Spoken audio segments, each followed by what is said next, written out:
నమస్తే, నేను మీ కుప్ప పద్మిని. ఇన్నాళ్ళు మీ సపోర్ట్‌ని నాకందిస్తూ, మీ ప్రేమని నాకందిస్తున్న ప్రతి ఒక్కరికి కృతజ్ఞతలు. ఇప్పుడు చూడబోతున్న ఈ వీడియో కూడా ఖచ్చితంగా మీకు ఉపయోగపడుతుంది. లైక్, షేర్ అండ్ సబ్స్క్రైబ్ చేసి మీ ఇష్టాన్ని, అలాగే మీ సపోర్ట్‌ని నాకందించండి. అలాగే ఈ వీడియో పట్ల మీ అభిప్రాయాన్ని కామెంట్ సెక్షన్‌లో కామెంట్ చేసి నాకు తెలియజేయండి. నమస్తే. నమస్తే. Welcome to our channel. నేను పద్మిని. ప్రస్తుతం మనతో పాటు ప్రముఖ ఆధ్యాత్మికవేత్త, వాస్తు జ్యోతిష పండితులు కేఎస్ఆర్ గారు మనతో పాటు ఉన్నారు. మాట్లాడదాం. నమస్కారం అండి. దేవీ నవరాత్రుల్లో భాగంగా 5వ రోజు అమ్మవారిని ఏ రూపంలో కొలవాల్సి ఉంటుంది? చాలా అద్భుతంగా మన కోరికల్ని తీర్చుకునే విధానంలో కాస్త ఫాస్ట్ గా తీరాలి అని ఎవరు అనుకోరు, ఎవరైనా అనుకుంటారు. కొంచెం త్వరతగతిన ఈ కష్టాల నుంచి బయటపడాలి, అంతేగాని ఏం వద్దండి మేము ఈ కష్టాల్లోనే ఉంటామని అంటే నిజంగా మహాత్ములని అనుకోవచ్చు. కలియుగ ప్రభావం ఖచ్చితంగా ఎవరైనా అనుకుంటారు ఫాస్ట్ గా తీరిపోవాలి కోరికలు, ఫాస్ట్ గా కష్టాల నుంచి బయటపడాలి అని.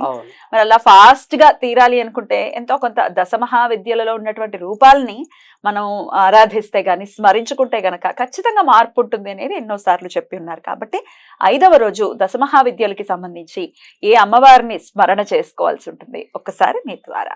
రైట్. ఇక్కడ మనం ఎలాగో 3 రకాలుగా చెప్పుకునే పద్ధతిలోనే వెళ్తున్నాం కదా.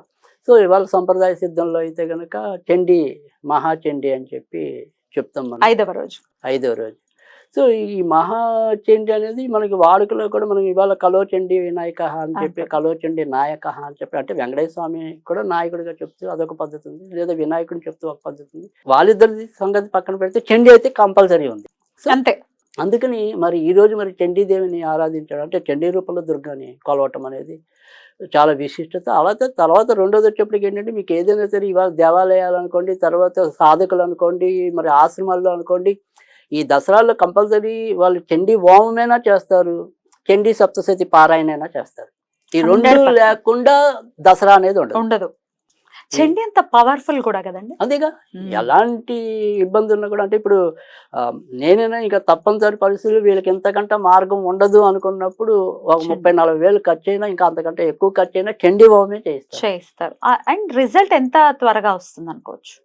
అది ఏదైనప్పటికీ ఇక్కడ మనకి ఒక్కటేనండి, మనకి రుచికులు కనుక సరైన వాళ్ళు కనుక పడితే కనుక చాలా శీఘ్రంగానే 40 రోజుల్లోపే ఫలితం రావటం అనేది అయితే ఉంటుంది. ఆ 700 శ్లోకాలని కూడా చాలా భక్తి శ్రద్ధలతో చేయాల్సి ఉంటుంది. మనకి ఎప్పుడు కూడా హిందువులు, అంటే ఇప్పుడు నేను చెప్పేది ఎవరైనా సరే బాధపడే వాళ్ళు, అంటే మనం ఇన్ని వేలు ఖర్చు పెట్టి మనకి ఫలితం రాలేదు అంటే గనక మీ తప్పు కన్నా కూడా అవతల చేయించే వాళ్ళ తప్పు కూడా ఎక్కువ ఉంటుందంటారా? అంటే వాచాదోషం జరుగుతుందనా? వాచాదోషం అని కదా, అంటే క్రియ అనేది కూడా ఒకటి ఉంటుంది. క్రియ ఉంటుంది. సో ఆ క్రియ అనేది కరెక్ట్ గా నిర్వహించగలగటం. తర్వాత రెండోది వచ్చేప్పటికి ఏంటంటే మమ అనిపి, ఇప్పుడు సపోజ్ మనం ఒక చండీ ఇది ఉంది సరే, 1,00,000 జపం అనుకోండి, మామూలుగా చేసిన వాడే తర్వాత దానికి ఇక్కడ హోమానికి రావటం అనేది ఉంటుంది. వాడు అంత క్రితం అసలు ఆ సాధన చేశాడా లేదా అనేది మనకి తెలియదు కదా. సో ఆ తర్వాత రెండోది ఏంటంటే, సరే ఇప్పుడు దాంట్లో 10 ఉంది, కనీసంలో కనీసం నేను 1000 సార్లు చదవాలనుకోండి, ఆ 1000 సార్లు చదవకుండా ఒక 200-300కే అవజేసేసి, అంటే ఇవాళ రోజుల్లో ఏమంటామంటే నా టైం 2 గంటలే ఉంది సార్, 2 గంటల్లో అయిపోయేలాగా ఏమైనా ఉందా అని నేను అడుగుతున్నా. ఒకసారి క్లయింట్ అడిగేస్తున్నారు, చేయించుకునే వాళ్ళే అడిగేస్తే ఇంకా చేసే వాళ్ళకి ఎక్కడి నుంచి వస్తుంది? నిజమే. అండ్ పూజ విషయానికి వచ్చేస్తే పర్వాలేదు అనే మాట చాలా అంత మంచిది. అసలు పర్వాలేదండి, ఇలా చేసేచ్చండి, పర్వాలేదండి. అది మనకి ఎప్పుడు కూడా ఏమంటాము, ఆహారము వ్యవహారం దగ్గర కరెక్ట్ గా ఉండాలి. అది ఉన్నప్పుడే మనకి ఖచ్చితంగా సాఫల్యం అనేది ఉంటుంది. సో ఎక్కడైతే మనం రాజీ పడ్డామో, అక్కడ మొహమాట పడ్డామో ఇబ్బంది ఉంటుంది. దేవుడు కూడా మొహమాట పడతాడు. రైట్. సో అందుకని ఆ రకంగా ఉంటుంది తప్ప మనకి ఏదైనా సరే హోమాలు అనేవి దేవతలు, అగ్నిముఖులు శీఘ్రంగా వాళ్ళు ఫలించేది అయితే ఈ రూపంలోనే, హోమం రూపంలో. కానీ అవతల వాళ్ళ మీద నాకు నమ్మకం లేక ఎక్కువ దాని జోలికి వెళ్ళను నేను ఇవ్వడానికి. కానీ చేయించేవాడు పర్ఫెక్ట్ ఉంటే మాత్రం ఖచ్చితంగా వీటన్నిటికంటే కూడా తిరుగులేనిది అయితే హోమమే. సో అందుకని పెద్ద పెద్ద వాళ్ళందరూ కూడా హోమాల ద్వారానే మనకి వానలు కురిపించిన దానివల్లే అవుతుంది, వానలు ఆపినా దానివల్లే అవుతుంది. సో అది కనుక దాని గురించి మనం సందేహపడాల్సింది అయితే ఎంత మాత్రం లేదు. కనుక ఈరోజు మనం ఏదైనా సరే దుర్గాదేవికి సంబంధించినవి చదువుకోవటం అనేది ఉత్తమం, అదొక పద్ధతి. సరే, రెండోది వచ్చేప్పటికి భువనేశ్వరి దేవి. సరే, ఇవాళ వచ్చేప్పటికి నిజానికి నా వరకు నేనైతే కనుక ఖచ్చితంగా లలితా త్రిపుర సుందరే చేస్తాను. అంతకుముందు వీడియోలో చెప్పినట్టుగా ఈరోజు సోమవారం అవుతుంది కాబట్టి లలిత దేవిని పూజించడం అనేది ఉంటుంది. కానీ మామూలుగా విడిగా వచ్చేప్పటికి భువనేశ్వరి దేవి.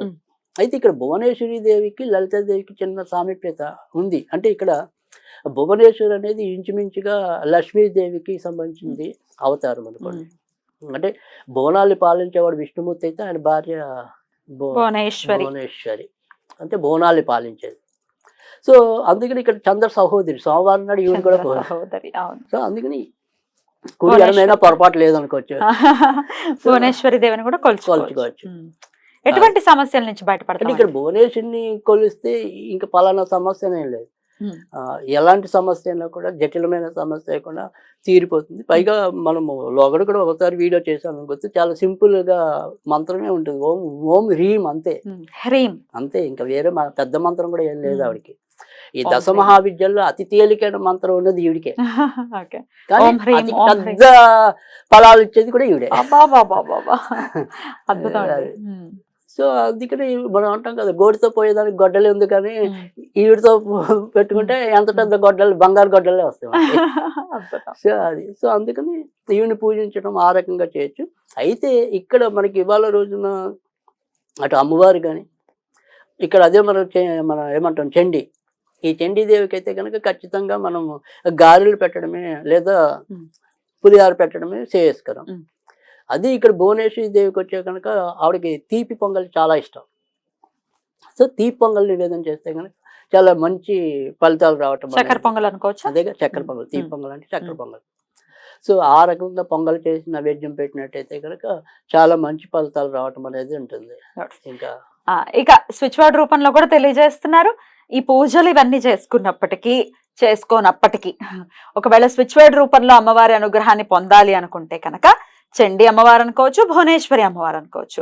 ఏ స్విచ్ వర్డ్ ని ఆశ్రయించమంటారు? బ్యాంబూ. రైట్. సో దాన్ని పఠించడం వల్ల కూడా మనకి ఏమంటాం మంచి ఆనందం లభించటం అనేది, తర్వాత స్థిరమైన అభివృద్ధి రావటం అనేది కూడా జరుగుతుంది. తర్వాత ఇదే మంత్రం పఠించడం వల్ల ఎవరైతే పిల్లలు లేని సమస్యలు ఉన్నాయో, కొంతమంది సంతానం పొందక అవస్థ పడుతున్నారు కదా, అలాంటి వాళ్ళకి కూడా ఎక్సలెంట్ గా ఉపయోగపడేది ఇదే స్విచ్ వర్డ్ బ్యాంబూ. సో ఇదే దాన్ని పఠించచ్చు. ఎన్నిసార్లు చేయమంటారు? అది సంఖ్య ఎప్పుడు అదే ఉంటుంది, 108 రోజులు అయితే 21 లేదా 40. అసలు అలా అనుకుంటూ కూడా బ్యాంబూ ఎంత ఇవన్నీ వీళ్ళు మనం ఏమంటాం ఊరికే వాళ్ళకి అని చెప్పడమే కానీ నిజానికి మనకి ఎక్కడ ఖాళీ ఉంటే అక్కడ చదువుకుంటూ వెళ్ళొచ్చు. అది సంతోషం ఎప్పుడు అప్పుడే కావాలని ఉండదు కదా, జీవిత పర్యంతం కావాలి. ఇప్పుడు మనం ఇది ఏమంటాం, డబ్బు ఖర్చు పెట్టిన కొద్దీ పోతుందేమో, ఇవి స్మరించిన కొద్దీ పుణ్యం పెరుగుతుంది. సో డబ్బు కాదు, మనం ఇక్కడ ఆగిపోయి వేస్ట్ అయిపోతుంది, డిపాజిట్ అవుతూనే ఉంటుంది. రైట్ అండి, బ్యూటిఫుల్ గా ఎక్స్ప్లెయిన్ చేశారు. చక్కటి విధానాలని పరిచయం చేస్తున్నారు ప్రేక్షకులకి. ఇవి డెఫినెట్ గా ఉపయుక్తం అవుతాయి మన వాళ్ళకని చాలా మనస్ఫూర్తిగా కోరుకుంటూ, ఇక 6వ రోజు అమ్మవారు స్మరించుకోవచ్చు అనేది నెక్స్ట్ వీడియోలో తెలుసుకుందాం. Thank you so very much sir. నమస్తే.